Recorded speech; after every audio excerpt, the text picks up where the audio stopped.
بسم اللہ الرحمن الرحیم۔ ام المؤمنین حضرت خدیجہ رضی اللہ تعالی عنہا یہ پہلی خوش قسمت خاتون ہیں جو اللہ کے نبی صلی اللہ علیہ وسلم کی زوجیت کے شرف سے مشرف ہوئیں۔ ان کے والد خویلد بن اسد مکہ کے ایک دولت مند اور معزز تاجر تھے۔ حضرت خدیجہ رضی اللہ عنہا کی پہلی شادی ابو ہالہ تمیمی سے ہوئی تھی۔ ان سے دو بیٹے ہالہ اور ہند پیدا ہوئے۔ کچھ مدت کے بعد ابو ہالہ کا انتقال ہو گیا تو ان کا دوسرا نکاح عتیق ابن عابد مخزومی سے ہوا۔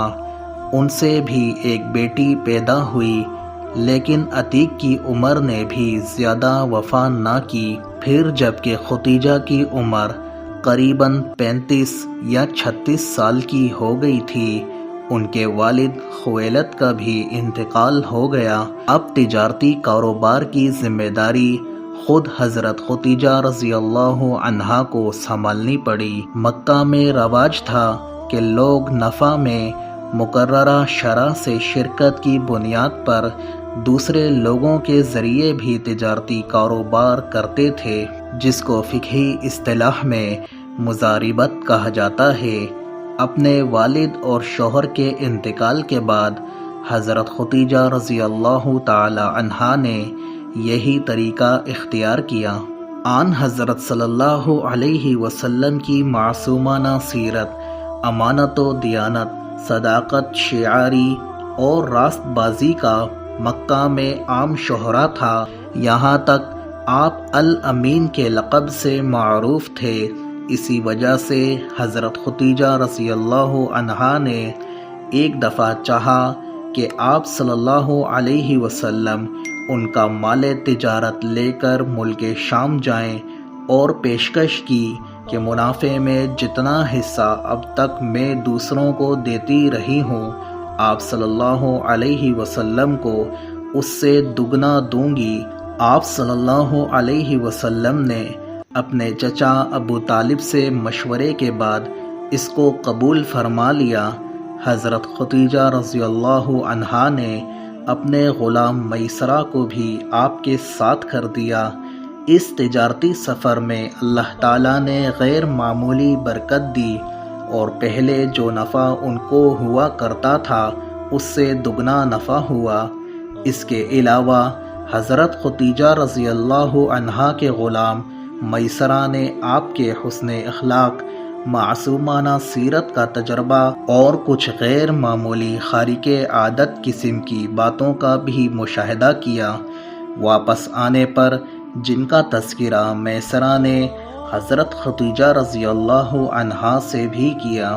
حضرت خدیجہ رضی اللہ عنہا ایک دولت مند شریف الطبع خاتون ہونے کے علاوہ ظاہری حسن و جمال، باطنی محاسن اخلاق، کردار کی بلندی، فیاضی اور پاک بازی جیسے اوصاف حمیدہ میں بھی ممتاز تھیں۔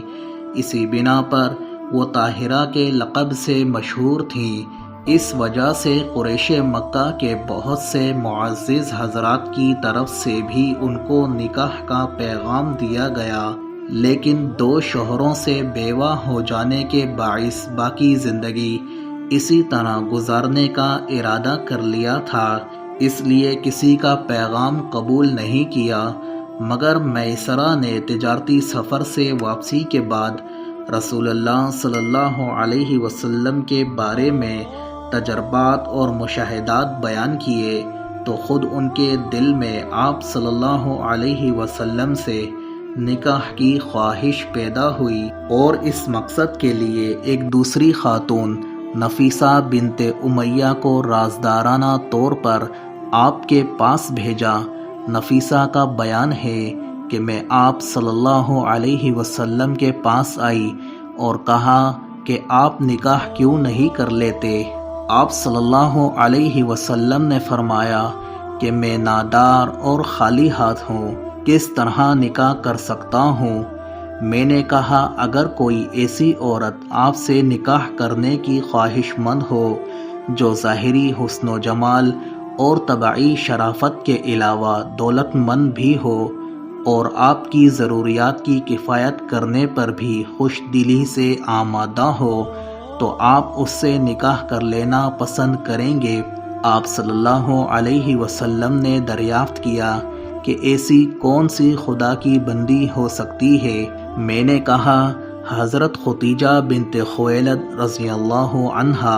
آپ صلی اللہ علیہ وسلم نے اپنے چچا ابو طالب سے ذکر کیا تو انہوں نے بڑی خوشی کا اظہار کیا، تو آپ صلی اللہ علیہ وسلم نے نفیسہ کو جواب دے دیا کہ اگر ختیجہ اس کے لیے آمادہ ہیں تو میں بھی راضی ہوں۔ نفیسہ نے آ کر حضرت ختیجہ رضی اللہ عنہا کو اس کی اطلاع دی۔ پھر حضرت ختیجہ رضی اللہ عنہا نے نفیسہ ہی کے ذریعے آپ صلی اللہ علیہ وسلم کو بلوا کر براہ راست بھی آپ سے بات کی۔ اس گفتگو میں ہی طے ہو گیا کہ آپ اپنے خاندان کے بزرگوں کو لے کر فلاں دن میرے یہاں آ جائیں۔ چنانچہ آپ اپنے چچا ابو طالب اور دوسرے خاندانی بزرگوں کو لے کر، جن میں حضرت حمزہ رضی اللہ عنہ بھی تھے، حضرت ختیجہ رضی اللہ عنہا کے گھر پہنچ گئے۔ انہوں نے بھی اپنے چچا عمرو ابن اسد کو بلوا لیا اور قریش کے اس دور کے رواج کے مطابق انہی کی ولایت میں نکاح ہو گیا۔ اس وقت آپ صلی اللہ علیہ وسلم کی عمر 25 سال تھی اور حضرت ختیجہ رضی اللہ عنہا کی 40 سال۔ آپ صلی اللہ علیہ وسلم کا یہ پہلا نکاح تھا جو بعثت سے قریباً 15 سال پہلے ہوا۔ اس رشتہ ازدواج کے کچھ مدت بعد آپ صلی اللہ علیہ وسلم کے پہلے صاحبزادے پیدا ہوئے جن کا نام قاسم رکھا گیا۔ انہی کے نام پر رسول اللہ صلی اللہ علیہ وسلم نے اپنی کنیت ابو القاسم رکھی۔ ان کا صغر سنی میں ہی انتقال ہو گیا۔ ان کے بعد آپ کی سب سے بڑی صاحبزادی زینب پیدا ہوئی۔ ان دونوں کی پیدائش آغاز نبوت سے پہلے ہوئی۔ اس کے بعد ایک صاحبزادے پیدا ہوئے، ان کا نام عبداللہ رکھا گیا۔ ان کی پیدائش دور نبوت میں ہوئی، اسی لیے ان کو طیب اور طاہر کے لقب سے بھی یاد کیا جاتا ہے۔ ان کا انتقال بھی صغر سنی میں ہی ہو گیا تھا۔ پھر ان کے بعد مسلسل 3 صاحبزادیاں پیدا ہوئیں جن کے نام رقیہ، ام کلثوم اور فاطمہ رکھے گئے۔